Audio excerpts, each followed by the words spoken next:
மன்னிங்க. நீங்க அறிக்கை செய்து விடும் பொழுது தேவன் பாவங்கள் எல்லாவற்றையும் அவர் ரசத்தினால், உன் சாபங்கள் எல்லாவற்றையும், உன் முன்னோர்கள் சாபங்கள் எல்லாம் உன்ன இடத்துல வராதபடி அவர் வேலி அடைக்கிறவராக இருக்க. கரங்களை தெரியும் நாமே சொல்லுவேன். உன் பாவங்கள், முன்னோர் செய்த பாவங்கள் உன்னை விட்டு விலக ஆரம்பிக்க விசுவாசிக்கிறேன். நாமே சொல்லுவேன். அல்லேலூயா. தேவன் கிருபை உன்னை விட்டு விலகாதபடி பாதுகாக்க சொல்லுகிறேன். ஏன்னா முன்னோர் மனிதனும் தேவனால் தேர்ந்தெடுக்கப்பட்ட ஜனம். விசுவாசிக்கிறேன். நாமே சொல்லுவேன். அவர்களை நேசிப்பதற்கு தான் கர்த்தர் என்ன பண்ணியிருக்காரு? உங்களுக்கு கிருபையை கொடுத்திருக்கிறார். போன வாரம் ஞாயிற்றுக்கிழமை பார்த்துருக்கு. அவர் கட்டளைகளை கை கொள்ளணும். அவர் கட்டளைகள் என்ன? புதிய ஏற்பாட்டில் அன்பு. அன்பு இல்லாத இடத்துல தேவன் கிரியை செய்ய மாட்டார். நீ நல்லா ஜெபம் பண்ணிட்டு என்ன பண்ணாலும், நீ வாழுற வீட்டுக்குள்ள, அந்த 4 செவத்துக்குள்ள உன் குடும்பத்தில் உன்னை குறித்து சமாதானம் இல்லை, உன்னை குறித்து யாராவது ஏதோ ஒரு கவலையில் இருக்காங்க, கோபத்தில் இருக்கிறாங்கன்னா, பிரச்சனை எங்க இருக்குன்னா உங்ககிட்ட தான் இருக்கு.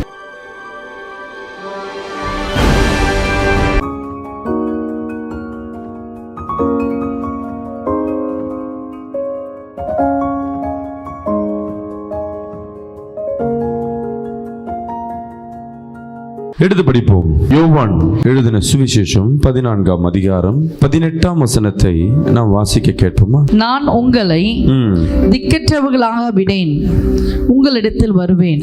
விசுவாசிக்கிறாமே சொல்லுவேமே. இயேசு கிறிஸ்து நம்மோடு பேசுகிறார். நான் உங்களை திக்கற்றவனாய் விடேன், உங்களிடம் வருவேன்.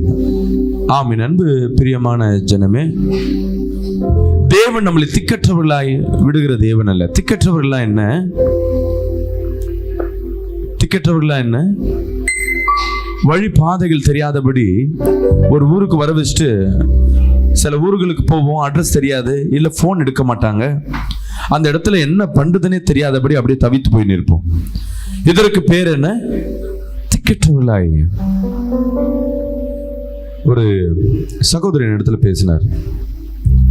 இங்கே அவசரப்பட்டு என்ன பண்ணுறாங்க, ஃபாரினுக்கு போகணுன்ட்டு ஒரு பாஸ்டர் என்ன பண்ணார், ஒரு பாஸ்டர்கிட்ட கேட்டு நான் எங்கே வரேன், மலேசியாவுக்கு வரேன்னு சொல்லிட்டு போயிட்டுருக்காரு. ஃபோன் நம்பர்லாம் எடுத்துக்கிட்டு, அவருக்கு மலேசியா தேசங்கள் தெரியாது, அங்கே இருக்க வண்டி வசதியெலாம் தெரியாது. ஸ்ட்ரைட்டாக போயிட்டு எங்கே இருந்தால் நம்ம ஊரில் எங்கே இருந்தாலும் எதை கேட்டாலும் பண்ணுவாங்க. அதே போல் பஸ்ஸில் கூட பார்த்தீங்கன்னா, ஐயா இந்த இடத்துல கொஞ்சம் இறக்கி விட்ருங்க, தூங்கினே இருக்கேன், எனக்கு கொஞ்சம் எழுப்பி விட்ருங்கன்னா வந்து அந்த கண்டக்டர் எழுப்பி விடுவார். நல்ல மனப்பக்கம் இல்லை. இவர் மலேசியா தேசத்துக்கு போயிருக்கார். போய் இறங்கின உடனே அவர் மறந்துட்டு இருக்கிறாரு, அங்கே போனால் வந்து அங்கே நெட்வொர்க் வேறன்ட்டு, அது ஐஎஸ்டி கால், ரோமிங் ஆக்டிவேட் பண்ணல. இவர் போனதுக்கப்புறம் இவர் செல்லு என்ன ஆயிடுச்சு, சிக்னல் இல்லை, பிளாக் ஆயிடுச்சு. ஏர்போர்ட்டை விட்டு இறங்கின உடனே அங்க இருக்கிறவங்க இவருக்கு கால் பண்ண முடியல, இவர் அவரால் கால் பண்ண முடியல. என்ன பண்றதுன்னு தெரியல. அப்படியே தவித்து போய் நிற்கிறார். அங்க போய் கேட்கிறவங்க யாரும் மதிக்க மாட்டாங்க. ஒரு முறை நான் ரிட்டர்ன் மலேசியாவில் ஒரு ஈப்போன்னு ஒரு ஊர்லேருந்து ஜேபிக்கு நான் வந்து ட்ராவல் பண்ணுறேன். 8 மணி நேரம் ட்ராவல், 6 மணி நேரம் ட்ராவல். அந்த ட்ராவலில் என்ன பண்ணுறேன்னா, அவர்கிட்ட எனக்கு இடம் புதுசு, விட காலையில் இல்லை அந்த இடத்துல போக முடியாதுக்கு முன்னாடி என்ன பண்ணுறாங்க, ஃபஸ்ட்டு நீங்கள் இடையில ஒரு பெட்ரோல் பங்க் வரும், அந்த இடத்துல நிற்கும், அந்த இடத்துல நீங்கள் இறங்கிடுங்க. எத்தனை மணிக்கு இறங்கணும் அப்படின்னு கேட்டால், மணி வந்து ஒரு 3லேருந்து 4க்குள்ளே. எத்தனை மணி? 3லேருந்து 4க்குள்ளே அந்த வண்டி அந்த இடத்துக்கு போகும், நீங்கள் இறங்கிடுங்க. எனக்கு உடம்பு சரியில்லை, ஜுரம். ஒரு மாத்திரையை போட்டுட்டு நான் என்ன பண்ணிட்டேன், அந்த மாத்திரை தூக்க மாத்திரை, நல்ல தூக்கம் வருது. நான் அந்த கண்டக்டர்கிட்ட கேட்குறேன், அவருக்கு தமிழ் தெரியா, மலாய். நான் அந்த பாஸ்டர் மூலமாக, பாஸ்டர் கொஞ்சம் ஃபோனில் சொல்லுங்கன்னா, அவர் சொன்னாலும் கேட்க மாட்டார். உங்களுக்கு வேணும்னா எந்திரிச்சு நீங்கள் போயிடுங்க, நாங்களாம் என்ன பண்ண மாட்டோம், எழுப்பி விட மாட்டோம். நானும் அவர்கிட்ட கேட்குறேன், நான் மாத்திரை போட்டிருக்கேன், தூங்கிடுவேன், கொஞ்சம் எழுப்பி விடுங்க. அவ்வளோதான். உங்களுக்கு வேணும்னா நாங்கள் எங்கள் வேலையை நாங்கள் கரெக்டாக செய்வோம், இதெல்லாம் செய்ய மாட்டோம். உடனே எங்கள் வீட்டில் சொன்னேன், அம்மா என்னை கொஞ்சம் எழுப்பி விடு, நான் தூங்கிட்டு 10 முறை கால் பண்ணு. அங்கே இந்தியன் டைம் அங்கே 4 மணினா, இங்கே எத்தனை மணினா 2:30 மணி. 1 மணி வரை பேசுகிறேன், நீ என்ன தூங்க மாட்டேன், என்னை எழுப்பி மட்டும் விடுன்னு. கடைசியில் பார்த்தீங்கன்னா அந்த பஸ் கண்டக்டர் எழுப்பவே இல்லை. வீட்டில் இருக்கவங்க அலாரம் வச்சு அடித்து தான் நான் எந்திரிச்சேன். அந்த கரெக்டாக ஒரு 1/2 முன்னாடி எந்திரிச்சேன். அந்த ஸ்டேஷன் வந்துச்சு, இறக்கி விட்டாங்க. சரி, நம்ம இந்திய தேசம் மாதிரி கிடையாது. அநேக நேரங்களில் நான் சொன்ன அந்த பாஸ்டர் 2 நாள் சாப்பிட இடம் இல்லாமல், தூங்க இடம் இல்லாமல் என்ன பண்ணுறது. நீங்கள் நினைக்கிற மாதிரி பஸ் ஸ்டாண்டில் போயிட்டு ஒரு டிக்கெட்லாம் வாங்கிட்டு போய் எங்கே போக முடியாது, ஊருக்கெல்லாம் போக முடியாது. அங்கே ப்ரேயர் புக்கிங் பண்ணணும். அந்த டைமுக்கு தான் பஸ்ஸு வரும். முன்பாகவே போய் நிற்கணும்.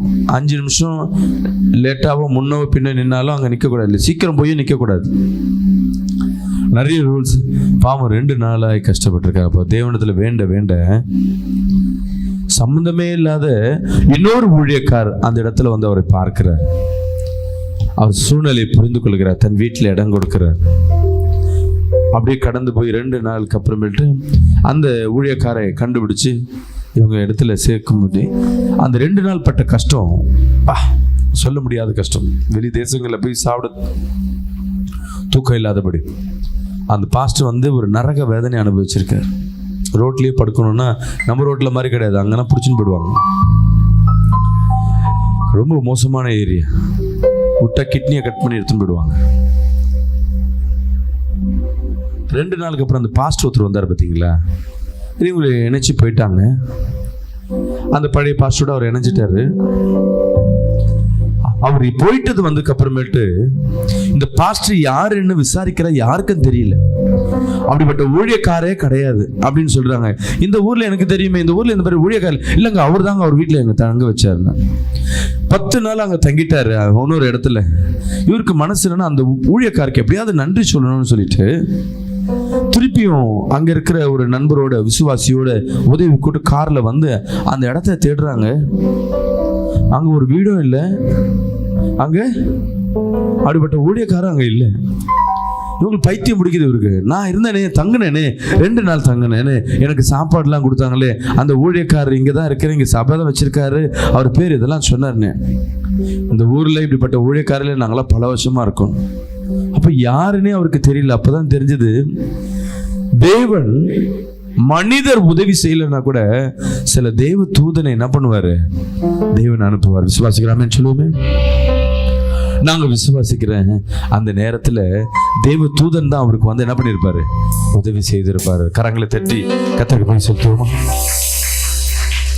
என் தேவன் சொல்லுகிறார், உன்னை திக்கற்றவனாய் விடேன். சில நேரங்கள்ல பிள்ளையின் நெருக்கம் இருக்கும் பார்த்தீங்களா, இந்த பெற்றோருக்கு அது ஒரு கொடுமையான நிலைமை. வயது முதிர்ந்த பிறகு பிள்ளைகளை மட்டுமே சார்ந்திருக்கு. ஏன்னா தன்னால் வேலைக்கு போக முடியாது, உடல் பலவீனமா இருக்கும், வேலை போனாலும் கொடுக்க மாட்டாங்க. பிள்ளையின் சார்ந்தே வாடுகிற அந்த தாய்களுக்கு, தாய் தகப்பனுக்கு என்ன கொடுமைன்னா, பிள்ளை செய்கிற எல்லா கெட்டதை ஏற்றுக்கொள்ளுகிற மனப்பக்குவம் இருக்கணும். 2வது, வத்தலோ துத்தலோ எதை கொடுத்தாலும் என்ன பண்ணி ஆகணும், சாப்பிட்டாகணும். தனக்குன்னு என்ன கிடையாது, ஆசைன்னு ஒன்றும் கிடையாது. உங்களுக்குன்னு ஒரு ஆசைன்னு சொன்னான்னு சொல்லுவாங்க. பத்தியா பெருசுக்கு இந்த வயசுல இந்த ஆசை உனக்கு இது கேட்குதா?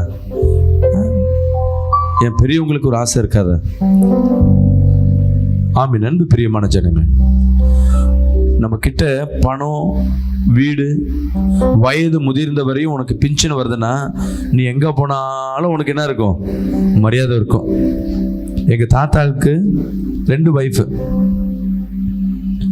2 வைஃப் எப்படி இருக்க, 2 பேர் வைஃபோட என்ன பண்ணிருக்காரு, சண்டை சச்சரவு இல்லாம வாழ்ந்திருந்தவர். ஒரு நாள் இந்த வீட்டில் இருப்பார், ஒரு நாள் அந்த வீட்டில் இருப்பார். 2 மனைவியும் பேசிப்பாங்க. எங்க பாட்டி அம்மா 2 பேர் பேசிப்பாங்க. என்ன காரணம்னு கேட்டிங்கன்னா, அவருக்கு பின்ஷன் இருக்கும். அவர் அந்த பின்ஷனை சரி பாதியா 2 பேருக்கு பிரித்து கொடுப்பார். உனக்கு 5000 ரூபாய், உனக்கு 5000 ரூபாய். நீ சரியா சாப்பாடு போடலன்னா அந்த 5000 ரூபாயில் 1000 ரூபாய் எடுத்துன்னு போய் எக்ஸ்ட்ரா அங்கே கொடுப்பேன். நீங்க 2 பேரும் சண்டை போட்டுக்கிட்டீங்கன்னா உங்களுக்கு என்ன பண்ண மாட்டேன், இந்த 5000 ரூபாவை கொடுக்க மாட்டேன். இப்போ யார் சண்டை போட்டுப்பா? கடைசி நாட்கள் 2 பேரும் ஒத்துமையா இருப்பாங்க. அவரை நல்லா பார்த்துக்கிட்டாங்க, ரொம்ப நல்லா பார்த்துக்கிட்டாங்க. அவர் மரிச்ச பிறகு பாட்டி அம்மா இருக்காங்க பார்த்தீங்களா, அந்த பென்ஷன் வருது. இந்த பாட்டி அம்மாவையும் அவங்க பேர பிள்ளைங்கெல்லாம் நல்லா பார்த்துக்கிட்டாங்க. காரணம் என்ன, தாத்தாவோட பென்ஷன் பாட்டி அம்மாவுக்கு வருது. பாட்டி அம்மாவுக்கு பென்ஷன் வந்தால் என்ன பண்ண, உனக்கு என்ன இப்போ பென்ஷன் எடுத்துக்கிட்டு இந்தம்மா உனக்கு ஒரு 500 ரூபா பையில வாங்கிக்கோ, மீதியெல்லாம் நாங்கள் என்ன பண்ணுறோம், உன்னை நான் பார்த்துக்கிறேன். பென்ஷன் பணம் இருக்கிற வரையும் தான் இந்த உலகத்தில் உனக்கு பாதுகாப்பு, இந்த உலகத்திலையும் பாதுகாப்பு. வயதுக்கு செல்ல செல்ல உன் ஆணவம் உன் திமிரு எல்லாம் போயிடும். ஒரே ஒண்ணுதான், தேவ பலன் மட்டும்தான் உன்னை பாதுகாக்கும். அல்லேலூயா, ஆமென். அன்பு பிரியமான ஜனமே, யார் கைவிட்டாலும் சரி, வயது கடந்து போக போக நம்ம நிலைமை திக்கற்ற சூழ்நிலை. ஒரு வாலிப வயதிலையோ இல்லை ஒரு 40-50 வயதுல கூட, 40-45 வயதுல கூட உங்களை யாரும் கைவிட்டாலும் கூட உங்களால் உழைச்சி உங்களால் சாப்பிட முடியும். சில சகோதரிகளுக்கு இன்னைக்கு 60% சகோதரிகள் ஒரு 40 வயதுக்கு அப்புறமேட்டு கணவனை பிரிந்து வாழ்கிற சூழ்நிலை. ஒன்று கணவன் ஓடி இருப்பான், இல்லை ஒன்று கணவன் உள்ளே இருந்தாலும் குடியும் கொடுத்தனமா வீட்டுக்குள்ளே தான் இருப்பான், வெளியே போக மாட்டான். இல்லை சண்டை சச்சரவோடு இருக்கும், இல்லை சம்பாரிச்சாலும் வீட்டுக்கு அந்த பணம் வராது. இன்னொரு இடத்துல கணவன் செத்து போயிருப்பான், இல்லை இன்னொரு இடத்துல கணவனை விட்டு பிரிஞ்சிருப்பாங்க. எந்த வயசுல? 45 வயசுக்குள்ள. இந்த சூழ்நிலையில தான் நிறைய இந்தியாவில் வாழுகிற 99 பிள்ளைகளுடைய நிலைமை. கடைசியில் என்ன பண்றாங்கன்னா, அவங்க ஏதோ ஒரு வேலை கிடைச்சா போதும்னு சொல்லிட்டு வேலைக்கு போயிட்டு தனக்கு தன் பிள்ளைகளுக்கு ஏதோ ஒரு குடும்பத்தை நடத்த ஆரம்பிச்சிடுவாங்க. இதற்கு பேர் சில நேரங்களில் திக்கற்றவர்களாய் அந்த கணவன் விட்டு போனாலும் தாய் தகப்பன் சப்போர்ட் பண்ணலாம், யாரையும் சப்போர்ட் பண்ணலாம்.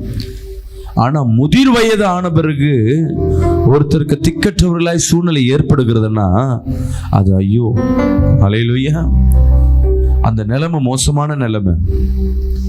ஏன்னா இப்போ 60 வயசு 40 வயசு 50 வயசு கடந்து போனாவே வியாதிகள் கொடுமைகள் வந்து கொண்டே இருக்கு.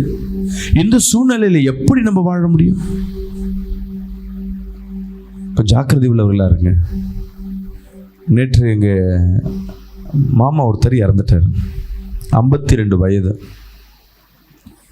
நாளைக்கு அவங்க வீடு வண்ணாரப்பேட்டையில் கட்டின்னு இருக்காங்க, பெரிய வீடு. அது கிரகப்பிரவேசத்துக்கு நாளைக்கு நாட்களை குறித்து வச்சுருக்காங்க.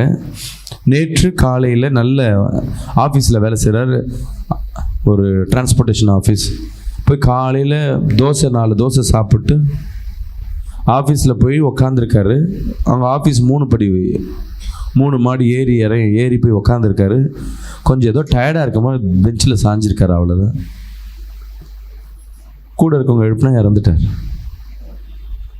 ஒய்ஃபுக்கு இன்ஃபர்மேஷன் போகுது.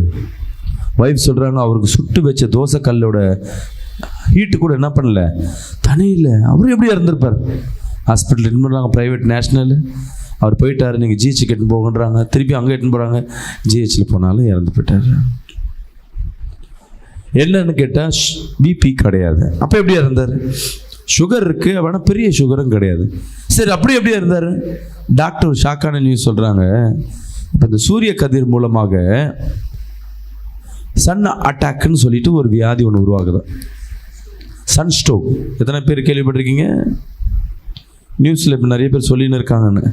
நிறைய சின்ன பிள்ளைங்க கூட சூரிய வெளிச்சம் தாங்க முடியாமல், வெப்பம் தாங்க முடியாமல், அதுலேருந்து வருகிற ஒரு விதமான கதிர்வீச்சு ஒருத்தரை மரணத்திற்கு கொண்டு செல்கிறது. Sun stroke. இதை கேட்டவுடனே நம்ம வெயிலில் போகலாமா வேணாவா? வேலைக்கு போகணுமா வேணாம்? வீட்லேயே உட்கார முடியுமா? அவரும் வெயிலில் பெருசாக இல்லை, இங்கேருந்து பீச் ஸ்டேஷன் போயிருக்கார் ஆஃபீஸ், அவ்வளோதான். வண்ணாரப்பேட்டையிலேருந்து பீச் ஸ்டேஷன் எத்தனை கிலோமீட்டர் இருக்கும்? நான் 3 கிலோமீட்டர் இருக்கும். 3 கிலோமீட்டரில் பெரிய வெயில் கிடையாது. 9 மணிக்கு இந்த வெயிலில் வருப்படுகிற அந்த சூழ்நிலை பாருங்கள், வாழ்க்கை இவ்வளோதான். இப்போ இந்த சகோதரி நிலைமை, கணவன் போயிட்டது நிமித்தமாக திக்கற்ற சூழ்நிலை, என்ன செய்யறதுன்னே தெரியல. நாளன்னைக்கு அவங்களுக்கு நேற்று நிலைமை, நாளன்னைக்கு நிறைய சொந்தத்தெல்லாம் கூப்பிட்டு நம்ம கட்டின வீட்டை நம்ம பிரவேசிக்க போகிறோம்னு சொல்லி சந்தோஷம்.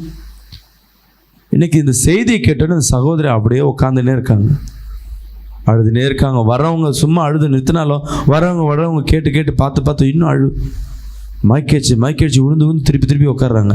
உள்ளே போய் கொஞ்ச நேரம் உட்காரமான்னு கேட்டால் உட்கார மாட்டுறாங்க. ஐயோ, என்னால் நம்பவே முடியலன்னு. வாழ்க்கையை பாருங்கள், சில நேரங்களில் நம்ம வாழ்க்கையில் திக்கற்ற சூழ்நிலையாய் காணப்படலாம். அநேகருடைய உறவுகள் உங்களை விட்டு மரித்து போயிருக்கலாம். உங்கள் கூடவே இருந்தவங்க உங்களை விட்டு பிரிஞ்சு போயிருக்கலாம். உனக்கு உதவி செய்வேன்னு சொல்லிட்டு, உனக்கு நான் ஆறுதல் சொல்வேன்னு சொல்லிட்டு, உன்னை கைப்பிடிச்சு விடமாட்டேன்னு சொல்லிட்டு ஒரு நாள் உன்னை விட்டு விலகி போயிருக்கலாம். என் தேவன் உன்னை பார்த்து சொல்லுகிறார், உங்களை எல்லாம் திக்கற்ற விடேன். அல்லேலூயா. விசுவாசிக்கலாமேன்னு சொல்லுமே. கரங்களை உயர்த்தி சொல்லுங்களேன், என் தேவன் திக்கற்றவனாய் விட மாட்டார். சொல்லுங்களேன், என் தேவன் திக்கற்றவர்களாய் விட மாட்டார். அல்லேலூயா, அல்லேலூயா. நான் அவரை நம்பி வந்திருக்கிறேன். சொல்லுங்க, அவரை நம்பி வந்திருக்கிறேன். ஆமென். எடுத்து வாசிங்க புலம்பல் 5ஆம் அதிகாரம் 7ஆம் வசனம். எங்கள் பிதாக்கள் பாவம் செய்து மாண்டு போனார்கள். நாங்கள் அவர்களுடைய அக்கிரமங்களை சுமக்கிறோம். அவர்களின் அக்கிரமங்கள் சுமக்கிறோம். நம்ம ஏன் அநேக நேரங்களில் திக்கற்றவர்கள் போல் நம்ம காணப்படுகிறோம்னா, நமக்கு பாதுகாப்பு இல்லாதபடி. திக்கற்ற சூழ்நிலை என்னன்னா, உங்க கூட இருக்க உறவுகளோ, உங்களுக்கு பாதுகாப்போ, உங்களுக்கு செய்கிற நற்கிரைகளோ எது இல்லாத ஒரு காரியமா இருக்கும். காரணம் என்ன? எங்கள் பிதாக்கள் பாவம் செய்து மாண்டு போனார்கள். நம்ம முன்னோர்கள், நம் தாய் தகப்பன், தாத்தா பாட்டி, தாத்தாக்கு கொள்ளு தாத்தா, கொள்ளு பாட்டி, இவர்கள் பாவம் செய்து மாண்டு போனார்கள். அவர்கள் பாவத்தின் நிமித்தமாக நாம் திக்கற்றவர்களாய் காணப்படுகிறோம். ஒரு ஆமென் சொல்லுவோமே. ஏன் அநேக நேரம் நாம் திக்கற்றவர்களாய் காணப்படுகிறோம்? முதலாவது தெரிந்து கொள்ளுங்க, நமக்கு முன்பாக இருந்த முன்னோர்கள் ஏதோ திக்கற்ற விடுமுறையாக நம்மளை சூழ்ந்து கொண்டிருக்காங்க. அல்லேலூயா. அவர்கள் பாவங்கள் நம்மளை சூழ்ந்து கொண்டிருக்கு. அவர்கள் சாபங்கள் நம்மளை சூழ்ந்து கொண்டிருக்கு. ஆமென். அன்பு தேவ ஜனமே, இந்த நாள் கர்த்தர் உங்களோடு பேசிக் கொண்டிருக்கிறார். பாஸ்டர், நான் எப்படி பாஸ்டர் என் பாட்ட முப்பாட்டம் செய்த பாவத்திற்கு நான் எப்படி பரிகாரம் செய்வது? நான் ஏன் எனக்கு இந்த சூழ்நிலையில் காணப்படுவது? முன்னோர்கள் செய்த பாவத்தின் நிமித்தமாக நம்ம திக்கற்று போய் காணப்படுவோம். நம்ம கூட உறவுகள் இருந்தோ இல்லாத சூழ்நிலை காணப்படும். சில பேருடைய அன்பை இழந்து போய் காணப்படுவோம். சில பேரோட அரவணைப்பை நம்ம இழந்து போய் காணப்படுவோம். நம்மளை ஏமாற்றப்படுவோம். சில அநேக மனிதர் இந்த உலகத்தில் திக்கற்று போய் இருக்கிற காரணத்தின் முதல் காரணம் எடுத்தீங்கன்னா பாவம். அந்த பாவத்தின் சூழ்ச்சி எப்படி வரும்னா ஏமாற்றம். நீங்க யாரையாவது நம்புவீங்க, உங்க உறவுகளை நம்புவீங்க, ஆனா அவர்கள் உங்களை ஏமாற்றி விட்டு உங்களை தனிமையில விட்டு கடந்து போவார்கள். அல்லேலூயா. ஆமென். அன்பு பிரியமான ஜனமே, இந்த ஏமாற்றம் இந்த உலகத்தில் இருக்கிற ஒரு கொடிய ஒரு சூழ்ச்சி. சத்துருவானவன் உன் கூட இருக்கிற உறவுகளை வைத்து, உன் கணவன், உன் மனைவி, உன் பிள்ளை, அக்கா, தங்கச்சி, உங்க அப்பா, அம்மா, யாரா இருந்தாலும் சரி, அவர்கள் மூலமாக உன்னை ஏமாற்றும்படியாக, நீ ஏமாறும்படியாக அந்த ஏமாற்றமானது, ஐயோ எனக்கு யாருமே இல்லையே, நீ நம்பினவர்களே உன்னை ஏமாற்றிட்டு போயிட்டாங்கன்னா உங்க சூழ்நிலை எப்படி இருக்கும்? திக்கற்று போய் சூழ்நிலை. அல்லேலூயா. காரணம், உங்க முப்பிதாக்கள் செய்த பாவம். அந்த வசனத்தை மீண்டும் படிங்களேன். எங்கள் பிதாக்கள் பாவம் செய்து மாண்டு போனார்கள். நாங்கள் அவர்களுடைய அக்கிரமங்களை சுமக்கிறோம். நாங்கள் அவர்கள் அக்கிரமங்களை சுமக்கிறோம். இயேசு கிறிஸ்துவின் ரத்தத்தினால அந்த அக்கிரமங்கள் மாற்றப்படுகிறது. அல்லேலூயா. நீங்க ஜெபிக்கும் பொழுது, முதலாவது என் அன்பு சகோதரனே, சகோதரியே, ஜெபிக்கும் பொழுது ரொம்ப முக்கியமான காரியம் பாவம். நான் அநேக முறை சில நேரங்களில் சொல்லுவேன், இந்த வாலிப பிள்ளைங்களை கொலை செய்வாங்க தெரியுங்களா? சில பெற்றோர்கள் எல்லாம் கொலை செய்வாங்க தெரியுங்களா? என்ன கொலைமா பண்ணுவாங்க? கருக்கலைப்பு. ஒண்ணு, கல்யாணத்துக்கு முன்பாக ஒரு தவறான உறவு ஏற்படும், அதுல கரு உண்டாயிடும். பெற்றோருக்கு தெரியாதபடி என்ன பண்றாங்க? கரு கலைச்சிருவாங்க. அதுக்கப்புறம் பல நாட்கள் கடந்து போயிடும், திருமணம் ஆயிடும், இவங்களுக்கு குழந்தை பிறக்கும், சில பேருக்கு குழந்தை பிறக்காம இருக்கும். ஆனா ஒரு கொலைய, இந்த உலகத்துல வர வேண்டிய ஒரு உயிரை என்ன பண்ணியாச்சு? எடுத்தாச்சு. சில சூழ்நிலை கல்யாணம் ஆயிடும், குழந்தை தங்கும், கொஞ்ச நாள் காத்திருக்கலாமே, உடனே எதுக்கு குழந்தை கலைச்சிரு? கருகலைப்பு. யார் யார் கருகலைப்பு? நீங்க இல்லை உங்க முன்னோர்கள், உங்கள் முன்னோருக்கு முன்னாடி யாராவது சேர்ந்துருக்காங்கன்னா அது 7 தலைமுறை அந்த கொலையின் பாவங்கள் வேதம் சொல்லப்பட்டிருக்கு. உபாகத்தில் இங்கே எடுத்து படிச்சிங்கன்னா தெரியும். விசுவாசிக்கிறாமேன்னு சொல்லுவேன். சில பேர் என்ன பண்ணுவோம், ஒரு குழந்தை போயிடும், 2வது குழந்தை தங்கிடுச்சுன்னா அது தெரியாமல் தங்கிடுச்சு, நான் போய் கலைச்சிட்டு வந்துடுறேன். தேவன் கொடுத்தது நீங்கள் தொடக்கூடாது. ஐயோ எனக்கு வருமானம் இல்லை, என் சூழ்நிலை இருக்குது, இந்த வயசில் நான் குழந்தை பெற்றுக்கிட்டா எனக்கு என்ன பிரச்சனை, போய் என்ன பண்ணுவோம், அதை கலைக்க செய்வோம். அது எவ்வளோ பெரிய பாவம் தெரியுங்களா? ஒரு உயிரை சாவடிக்கிறோம். ஆனால் நம்மளுக்கு அந்த நாட்கள் கடந்து போய் பல ஆண்டுகள் வந்துடும், இது நினைப்பே இருக்காது. ஒரு சகோதரி வயது 55 இருக்கும். ஒரு 7 ஆண்டுகளுக்கு முன்பாக என்கிட்ட ஜெபம் பண்ண வர்றாங்க. அவங்க பிள்ளைக்கு ஒரு விதமான ஒரு வியாதி படுத்த படுக்கையாக இருக்கு. அது வாதம் போல படுத்த படுக்கையாக இருக்கு. அப்படியே அந்த சகோதரி ரொம்ப அழுகுறாங்க. ஆனால் அந்த சகோதரி ஊழியம் செய்து கொண்டிருக்காங்க. ஒரு சபைக்கு உடன் ஊழியராக இருந்து ஃப்ரைடே ஆனால் அவங்க தான் மெசேஜ் கொடுப்பாங்க. அவ்வளோ வல்லமையாக பயன்படுத்துகிறாங்க. அவங்க பிள்ளைக்கு உடம்பு சரியில்லைன்னு சொல்லி என்னை கேள்விப்பட்டு என்ன பண்ணுறாங்க, என்னை எடுத்து தேடி வர்றாங்க. நான் ஜெபம் பண்ணிட்டு என்ன பண்ணுறேன், சரிம்மா அவங்க வீட்டுக்கு நான் வரேன்னு போகிறேன். நான் இப்போ யாருக்கு ஜெபம் பண்ணணும், அந்த பிள்ளைக்கு. பிள்ளை மேலே கையை வைக்கிறேன். தேவன் நீ போய் அவங்க அம்மா மேலே கையை வைன்றாரு. அவங்க அம்மாவை பார்த்து அவங்க அம்மா நல்லா என்ன பண்ணுறாங்க, ஆவியில் நிரம்பி ஜெபிக்கிறாங்க. இவங்க மேலே என்ன கிரியை இருக்க போதா நான் யோசிக்கிறேன். தேவன் சொல்கிற போய் வைன்றாரு. நான் அந்த அம்மாட்ட சொல்கிறேன், அம்மா முட்டி போடுங்க, நான் உங்களுக்கு ஜெபம் பண்ணணும். பாஸ்டர் எனக்குலாம் ஒன்றும் இல்லை பாஸ்டர், நான் ஆவியில் நிரம்புறேன், நான் அந்நிய பாஷை பேசுவேன், ஜெபம் பண்ண முட்டி போடுமா ஜெபம் பண்ணுறேன்னு சொல்கிறதுக்கு அவங்க பெருமையை சொல்கிறான். நான் நிறைய பேருக்கு ஜெபம் பண்ணியிருக்கேன், நான் தீர்க்க தரிசனம்லாம் பேசுவேன். நீ பேசுமா, ஏன் ஜெபம் பண்ணக்கூடாதா? நான் என்ன இல்லை பாஸ்டர், நான் யார் தலையிலையும் நான் கை வைக்கிறது இல்லை. சரி, யாருக்கிட்டையும் என் தலையை நான் கொடுக்கறதில்லை. நான் அந்த பொருத்தனையில் இருக்கேன். என் தேவன் என்னை விசேஷமாக வைத்திருக்கிறார். நான் யார்கிட்டையும் போய் நான் தலையை கொடுக்க போதில்லை. சரிம்மா, அப்புறம் நான் ஏன் உன் பிள்ளை தலையில் கையை வைக்கணும்? உன் பிள்ளை தானே, உன் அபிஷேகம் தானே இருக்கணும், உன் பிள்ளை தலையில் நான் ஏன் கையை வைக்கணும்? இல்லை பாஸ்டர், நீங்கள் அங்கே ஜெபிங்க. எனக்கு சமாதானம் கேட்டு கர்த்தர் சொல்லாமல் எப்படி ஜெபிக்கிறது? நான் என்ன பண்ணுறேன், அப்படியே கண்ணை மூடிட்டு கொஞ்சோண்டு அந்நிய பாஷை பேச ஆரம்பிக்கிறேன். அந்த சகோதரி இன்னும் அதிக அந்நிய பாஷை பேசுகிறாங்க. போட்டிக்கு டஃப் கொடுக்குறாங்க. 2-3 நிமிஷம் கடந்து போகிறது. 4வது நிமிஷம் அந்த சகோதரிக்குள்ள இருக்கிற சர்பத்தின் ஆவி வெளிப்பட ஆரம்பிக்கிறது. ஆட்டம் கொடுக்குது, அந்த இடத்தை அலக்கழிக்குது. முடிஞ்சிச்சு. அந்த சகோதரி என்னை பார்த்து வெக்கப்படுறாங்க. எனக்கே அப்படி நடந்தது, எனக்குள்ள எப்படி இந்த ஆவி வந்தது? இத்தனை நாள் நான் ஜெபம் பண்றேன், உண்மையான அழுகுறாங்க. பாஸ்டர் எனக்கா ஜெபம் பண்ணி சொல்லுங்க. இப்பயா கை வைக்கலாமா? இல்லை பாஸ்டர் கை வைங்க பாஸ்டர்.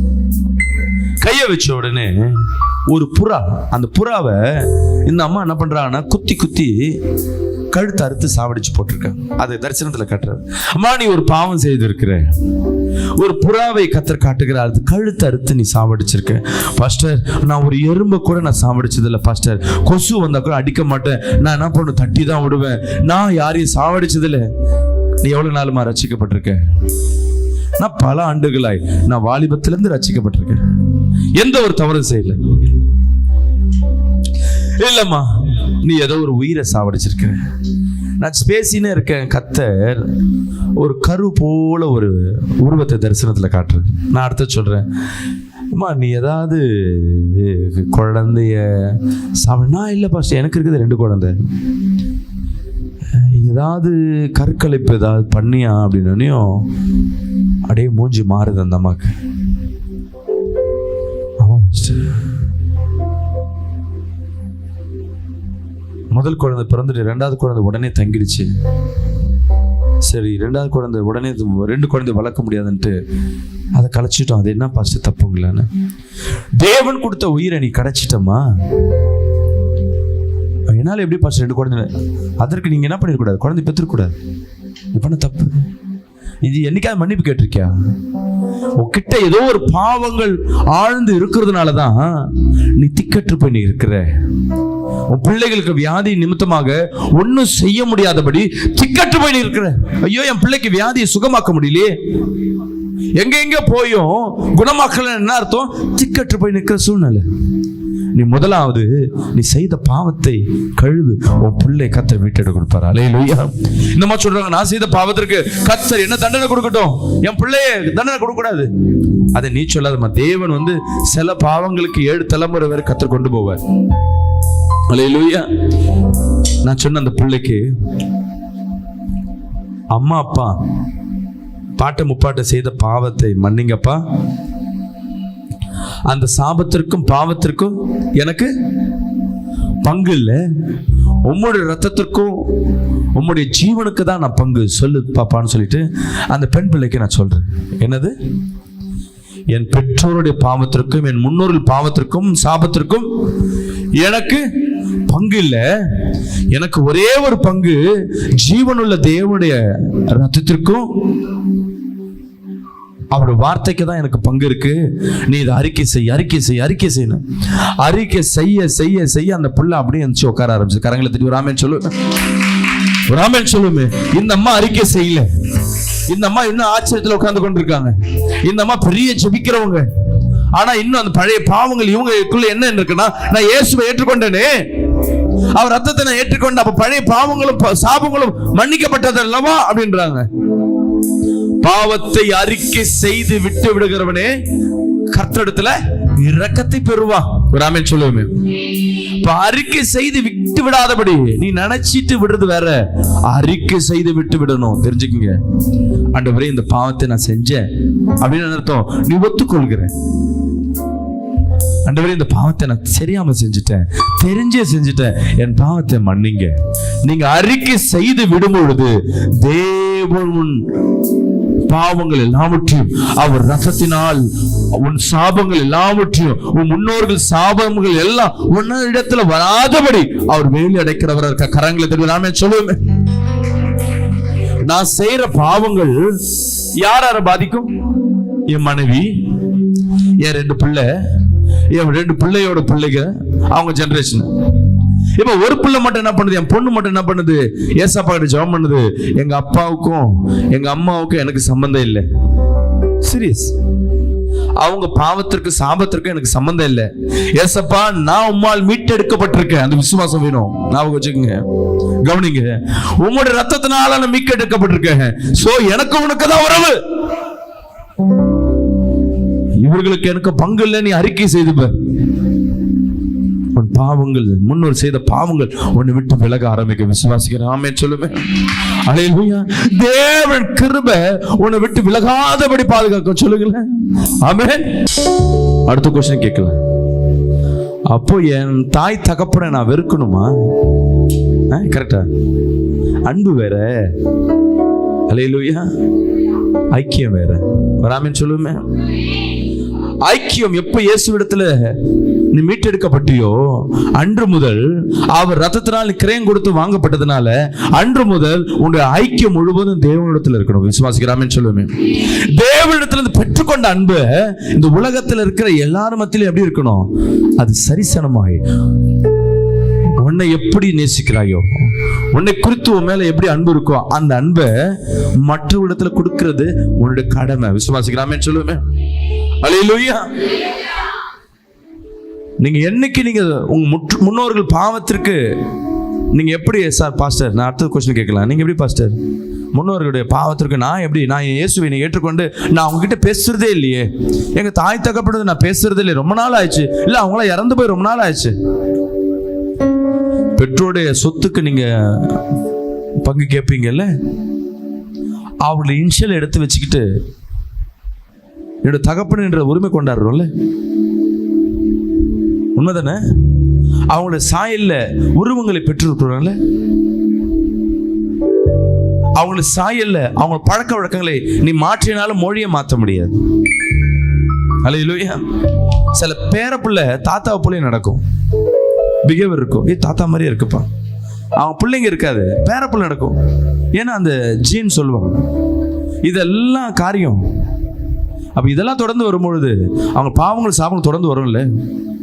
இதை எப்படி பிரேக் பண்ணணும்னா, நீங்க அறிக்கை செய்து விட்டு விடும் பொழுது, ஒரு ஆமென் சொல்லுங்களேன். உன் பாவத்தையும் சாபத்தையும், உன் முன்னோர்கள் பாவத்தையும் நீங்க கேட்கணும். ஆண்டவரே, எனக்கும் மற்றவங்களுக்கு பங்கு இல்லை சொல்லுங்க. சத்தமா கரங்களை உயர்த்தி, என் பெற்றோர் என் முன்னோர்கள் செய்த பாவத்திற்கும், நான் சொல்லிக் கொடுக்கறது அப்படியே ஜெபம் பண்ணு. கையை நெஞ்சில வச்சுட்டு ஒரு கையை உயர்த்தி சொல்லுங்க, என் பெற்றோர்களும் முன்னோர்களும் செய்த பாவம் சாபத்திற்கு எனக்கு பங்கு இல்லை. நான் உம்முடைய ரத்தத்தினால் மீட்டெடுக்கப்பட்டிருக்கேன். உம்முடைய ரத்தத்தினால் நான் மீட்டெடுக்கப்பட்டிருக்கேன். உமக்கும் எனக்கு தான் பங்கு. உம்மிடத்துல தான் எனக்கு ஐக்கியம். ஹல்லேலூயா. இது டெய்லியும் நீங்க ஜெபிக்க இன்னைக்கு நிறைய கிறிஸ்துவர்கள் நம்ம வாழ்க்கையில பார்க்கிறோம். இயேசுவிடத்தில் அன்பு, நல்லா ஜெபம், நல்லா துதி, ஆனா கூட பிறந்த தங்கச்சிக்கிட்டே பேச மாட்டீங்க. சில பேர் சர்ச்சுக்குள்ளே இருப்பீங்க, திரும்பி உட்கார்ந்து இருப்பீங்க. மாமனார் மாமியார்ட்ட பேசுறது இல்ல, மருமகள்கிட்ட பேசுறது இல்ல. தேவன் சொல்ற, நீ என்னதான் முக்காடு போட்டுக்கிட்டு அல்லேலூயா ஸ்தோத்திரம் சொல்ல, உனக்கு எனக்கு பங்கு இல்லை என்றவர். ஏன்னா இன்னொரு மனிதனும் தேவனால் தேர்ந்தெடுக்கப்பட்ட ஜனம், விசுவாசிக்கிறாமே சொல்லுமே, அவர்களை நேசிப்பதற்கு தான் கர்த்தர் என்ன பண்ணியிருக்காரு, உங்களுக்கு கிருபையை கொடுத்திருக்கிறார். போன வாரம் ஞாயிற்றுக்கிழமை பார்த்திருப்போம். அவர் கட்டளைகளை கை கொள்ளணும். அவர் கட்டளைகள் என்ன? புதிய ஏற்பாட்டில் அன்பு. அன்பு இல்லாத இடத்துல தேவன் கிரியை செய்ய மாட்டார். நீ நல்லா ஜெபம் பண்ணிட்டு என்ன பண்ணாலும், நீ வாழுற வீட்டுக்குள்ள, அந்த 4 செவுத்துக்குள்ள, உன் குடும்பத்தில் உன்னை குறித்து சமாதானம் இல்லை, உன்னை குறித்து யாராவது ஏதோ ஒரு கவலையில் இருக்காங்க, கோபத்தில் இருக்கிறாங்கன்னா, பிரச்சனை எங்க இருக்குன்னா உங்ககிட்ட தான் இருக்கு. அல்லேலூயா. அவங்க சாத்தான் பிள்ளையா இருக்கடா, நீங்க யார் பிள்ளை? நீங்க இயேசுவின் பிள்ளை இருக்கும் பொழுது நீங்க மன்னிப்பு கொடுக்கணும், மன்னிப்பு கேட்கணும், அன்பு செலுத்தணும். ஒரு கிறிஸ்துவனுக்கு, ஒரு விசுவாசிக்கு சிறந்த ஒரு அடையாளம் மன்னிப்பு கேட்க தெரியணும், மன்னிப்பு கொடுக்க தெரியணும். விசுவாசிக்கிறாமே சொல்லுவோமே. ஆனா நம்ம கொடுக்குற மன்னிப்புலாம் விசேஷமா இருக்கும். நான் மன்னிச்சிடுறேன், ஆனா பழையபடி பேச மாட்டேன். ஆனா இருந்தாலும் நான் மன்னிச்சுட்டேன், ஆனா இருந்தாலும் அந்த காயம் எனக்கு கொஞ்ச நாள் ஆகும் ஆறுறதுக்கு. ஆனா இயேசு கிறிஸ்து அப்படி இல்லைல்ல, நம்ம மன்னிப்பு கேட்ட உடனே பழைய இடத்துக்கு வந்துடுவார். ஹல்லேலூயா. ஏன்னா அவர் கிருபை விசேஷமானது. ஹல்லேலூயா சொல்லுங்களேன். இந்த காலகட்டங்களில் சில நேரங்களில் திக்கற்ற சூழ்நிலை காணப்படும். புலம்பல். அதே 5:9 படிங்களேன். வனாந்தரத்தில் இருக்கிற பட்டயத்தினால் பிராண மோசத்துக்கு ஏதுவானவர்களாய் எங்கள் புலம்பல் 5ஆம் அதிகாரம் 8-9 படிங்க. ஏதோ ஒன்று படிக்கிறீங்க. அடிமைகள் எங்களை ஆளுகிறார்கள், எங்களை அவர்கள் கையிலிருந்து விடுவிப்பார் இல்லை.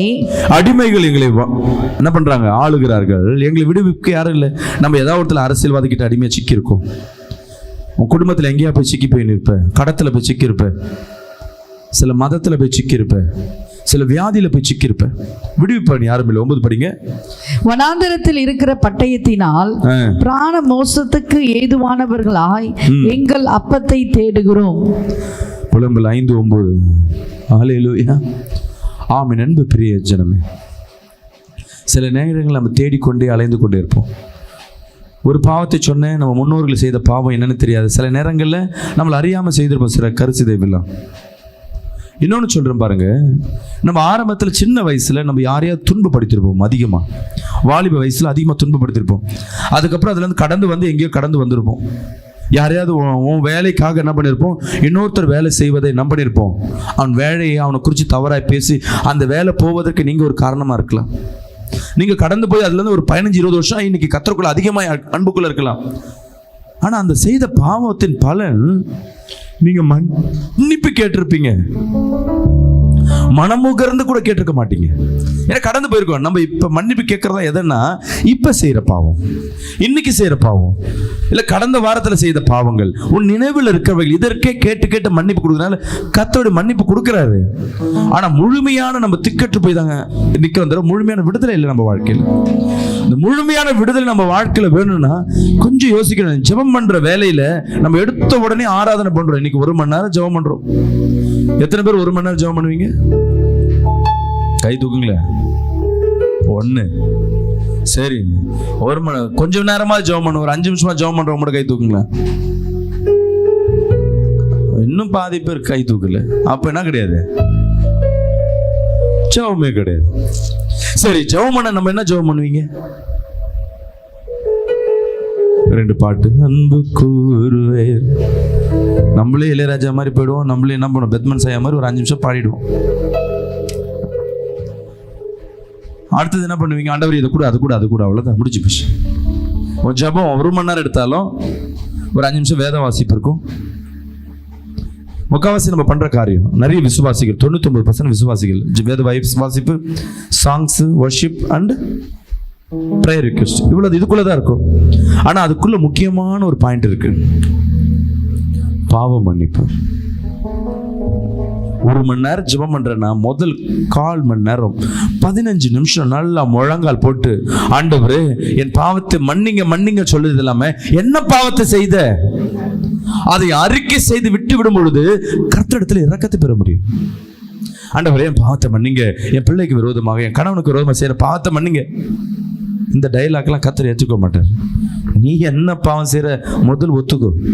ஆண்டவரே என் கணவனுக்கு தெரியாம நான் இந்த காரியத்தை செய்துட்டேன், அவர் பேசும்போது பதிலாய் பேசி நான் கோவப்படுத்திட்டேன், என் மனைவிக்கு தெரியாமல் இந்த காரியத்தை செய்துட்டேன், என்னை மன்னிங்க, என் மனைவியை நான் அடிச்சுட்டேன், நான் இந்த காசு சம்பளம் வாங்குற முழு காசை நான் கொடுக்காம நான் கொஞ்சம் இதை நான் மறைச்சி சொல்லிட்டேன். நீ அறிக்கை செய்யும் பொழுது தேவன் பார்ப்பார், உன் இருதயத்தை பார்ப்பார். நீ அறிக்கை செய்து பாருங்களேன், அறிக்கை செய்யும் பொழுது நீங்க ஒரு குழந்தையாய் மாறுவீங்க. அல்லேலூயா. நார்மலா ஜெபிக்கும் பொழுது நீங்க முதிர்ச்சியாய் காணப்படுவீங்க. ஆண்டவரே என் பாவத்தை மன்னிங்க, என் சிந்தனையை மன்னிங்க, என் ஆவி ஆத்மா எல்லாவற்றையும் மன்னிங்க, அப்படி இப்படி ஜெபம் பண்ணிக்கிட்டு பாடுறதெல்லாம் இதெல்லாம் ஒன்று மேன்மைப்படுத்திக் கொண்டே இருக்கும். நீங்க செய்யற பாவத்தை அறிக்கை செய்யும் பொழுது உங்களை அறியாமே நீங்க குழந்தைத்தனமாய் மாறுவீங்க. உங்களை இருதயங்கள் தேவனோடு உறவாட ஆரம்பிச்சிடும். நீங்க பாவத்தை அறிக்கை செய்ய செய்ய உங்களை அறியாமே நீங்க தேவனோட பாதத்துல பணியிடுறது, உங்களுக்கு அந்த பிரசன்ஸ், அந்த மகிமை உங்களை அறியாமே தொட ஆரம்பிச்சிடும். வராமே நான் சொல்றது புரியுதுங்களா? என்ன பாவம் எப்படி அறிக்கை செய்வீங்க? எப்படி அறிக்கை செய்வீங்க? அப்படியே முழங்காலிட்டு நம்ம அறிக்கை செய்யலாமா? உங்களை தான் சொல்றேன். முட்டி வேற வலிக்கும் பாஸ்டர். வலிக்காது. அப்போ முட்டி போ. முட்டியே போட முடியல, இல்லை. தேவனிடத்துல ஒரு காரியத்தை நம்ம செய்யறோம்னா அவருக்கு பிடிச்ச மாதிரி செய்யணும். நம் முழங்கால் இடும் பொழுது சிங்காசனத்தில் அமர்ந்திருக்கிற என் தேவன் எழுந்து நின்று கிருபை தருகிறவரா இருக்கிறார். எழுந்து நின்று உனக்காய் யுத்தம் செய்கிற சத்துரு நீங்கள் முட்டிக்கால் போடும் பொழுது, முழங்கால் போடும் பொழுது அவன் மாண்டு போகிறவனா இருக்கிறான். அல்லேலூயா. உன் முழங்கால் கீழே கவனிங்க, இன்னைக்கு முட்டி போட்டிருக்க பார்த்தீங்களா, இந்த முழங்கால் கீழே தான் உன் சத்துரு இருக்கிறான். நீ எப்ப முட்டி போடுறியோ அப்பவே என்ன ஆயிடுச்சு, அந்த சத்துரு உனக்கு கீழே வந்து படிஞ்சிட்டான். அப்படியே கண்களை மூடி, ஆண்டவரே நான் பாவத்தில் இருக்கேன், பொதுவாய் சொல்லாதபடி நீ என்ன பாவம் செய்திருக்க உன் நினைவுக்கு ஒரு 5 நிமிஷம் அப்படியே அமைதியா மைண்ட கொண்டு வாங்க. நான் என்ன பாவம் செய்திருக்கேன்ப்பா நீங்க மனசுல கொண்டு வாங்க. தேவனுக்கு பிரியாம இல்லாதபடி என்ன பாவம் செய்திருக்கு, பெரிய பாவம் சின்ன பாவம் எல்லாமே ஒண்ணுதான் அவருக்கு. அதை சொல்லுங்க. நான் இப்படிப்பட்ட பாவத்தை செய்தேன், மொபைல்ல இப்படிப்பட்ட காரியங்களை நான் பார்த்து கொண்டிருந்தேன் உமக்கு பிரியம் இல்லாம. இந்த நாள் என் மனைவிக்கு தெரியாம, கணவனுக்கு தெரியாம இந்த நபருடன் நான் பேசிக் கொண்டிருந்தேன், என்ன மன்னிங்க. நான் செய்யற வேலையின் இடத்துல நான் கரெக்ட் டைமுக்கு போகல, இந்த வேலை செய்யும் பொழுது நான் பொய் சொல்லிட்டேன், என்ன மன்னிங்கப்பா. நீங்க ஒரு விஷயம் உன் பாவத்தை நீங்க ஒண்ணு சொல்ல கண்களை மூடி கைகளை இருதயத்தில் வைத்துக் கொண்டு நீங்க சொல்லும் பொழுது உன் பாவங்கள் மன்னிக்கப்படுகிறது எப்படி நீங்க உணர்வீங்கன்னா, உன் இருதயம் இலகுவாய் மாற ஆரம்பிக்கும். உன் கண்கள்ல இருந்து தண்ணீர்கள் ஓடி வரும் பொழுது உன் பாவங்கள் மன்னிக்கிற ஒரு அடையாளத்தை காண முடியும். சில நேரங்களில் உன் இருதயத்தில் சமாதானத்தை கொடுக்கும். தேவன் உன்னோடு இருக்கிற அந்த ஐக்கியத்தை நீ உணர முடியும். Oh, glory to Jesus. ஆமென். நீ பாவத்தை அறிக்கை செய்யும் பொழுது உன் இருதயம் சுத்திகரிக்கப்பட்டுக் கொண்டிருக்கும். எந்தெந்த இடத்துல எந்தெந்த சூழ்நிலையில கரண்ட்ல நீ திக்கற்று போய் நிற்கிறாயோ அந்தந்த இடத்துல கர்த்தர் பலப்படுத்துகிற தேவனா இருக்கிற. ஒரு நாளைக்கு 1/4 மணி நேரம் 15 நிமிடமாவது நீ முழங்காலிட்டு உன் பாவத்தை அறிக்கை செய்யும் பொழுது தேவன முழு கரமும் முழு பலனும் உன்னை சூழ்ந்தே காணப்படும். நீ போகிற இடம், நீ இருக்கிற இடம் எல்லாம் பிரகாசம் அடையும். உன் நினைவுகள் எல்லாவற்றையும் தேவன் ஜெயமாய் மாற்றுவார். எந்தெந்த இடத்துல நீ திக்கற்று போய் நிற்கிறையோ அந்தந்த இடத்துல தேவ வல்லமையும் தேவ ஆளுகை நீ உணர முடியும். அல்லேலூயா. ஒரு 1/4 மணி நேரம் இந்த பாவத்தை நீங்க அறிக்கை செய்யும் பொழுது நான் விசுவாசிக்கிறேன் இந்த வாரம் முழுவதும் இதன் பலனை நீங்க பார்க்க போறீங்க. ஆமென். அல்லேலூயா. அப்படி கண்களை மூடி அன்பின் தகப்பனே, இன்னைக்கு என்னென்ன காரியத்திற்காய் அப்பா அவர்கள் செய்த பாவத்தை மன்னிப்பு கேட்கிறார்கள். அவர்கள் முன்னோர்கள், அவர்கள் பெற்றோர்கள், நாங்கள் செய்த பாவங்கள் மன்னிப்பு கேட்கும் பொழுது நீ மன்னிப்பு கொடுக்கிற தேவனா இருக்கிறேன். நாங்கள் சுத்திகரிக்கப்பட்ட விசேஷ பாத்திரமாய் மாறினதுக்காக நன்றி. இங்க வந்திருக்க ஒவ்வொருத்தரையும் அன்பா நீ விசேஷமா எடுத்து பயன்படுத்துவதற்காக நன்றி. இயேசுவின் நாமத்தில் ஜெபிக்கிறாங்க நல்ல பிதாவே. ஆமென்.